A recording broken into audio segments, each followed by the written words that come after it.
د پیغمبر علیه الصلاۃ والسلام زمانہ دا یو انصاری صحابي د خپل ورور ته نصیحت کوي. هغه ته په نصیحت کې یو جمله دام ادا کوي چې سړی ډېر شرمېږي مکوه. دا ستا د شرم او د شرمېږي کولو په خاطر ته د ژوندۍ په هر شعبه کې پر شا باندې پاتې نو دونه شرمېږي او دونه حیا مناسب نه ده.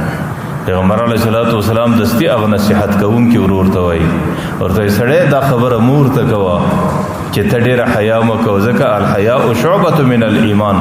حیا خو د ایمان یو شعبه ده چې په کم چا کې حیا په ډېره طریقه باندې په هغې کې ایمان په کامله طریقه دی او چې په کم چا کې د حیا کمی راسي نو د هغې په ایمان کې بیا کمی راسي. بیا وروسته پیغمبر علیه الصلاۃ والسلام ورته الحیاء لا تأتی الا بخیر. حیا انسان ته د خیر بغیر بل څه نه راوړي. حیا د انسان په زندگی کې خیر پیدا کوي. حیا د انسان په زندگی کې شایست پیدا کوي او حیا انسان د خیر سره مخامخ کوي او حیا انسان د بهترین طریقې او د بهترین نقشې سره مخامخ کوي.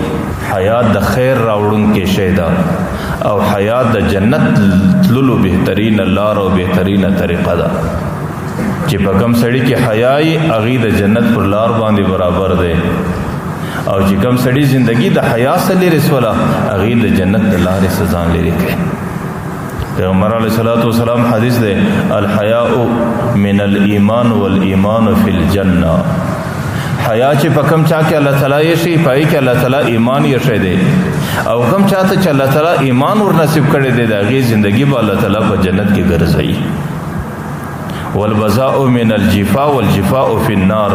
او بحیايي دا د الله د دین سره بے وفایي کول دي. دا د خپل رب سره بے وفایي کول دي. دا د خپل نفس سره بے وفایي کول دي. دا د ټولو مسلمانانو سره بے وفایي کول دي. نبی حیايي دا جفا ده او الجفاء فی النار. د کم چا چې زندگی د نفس په جفا کې تیر سي د خپل رب په جفا کې تیر سي د خپل دین سره په جفا کې تیر سي او د خپل د امت د ټولو انسانیت سره په جفا کې تیر سي نو هغې ته الله تعالی ځای په جهنم کې ورکوي والجفاء فی النار.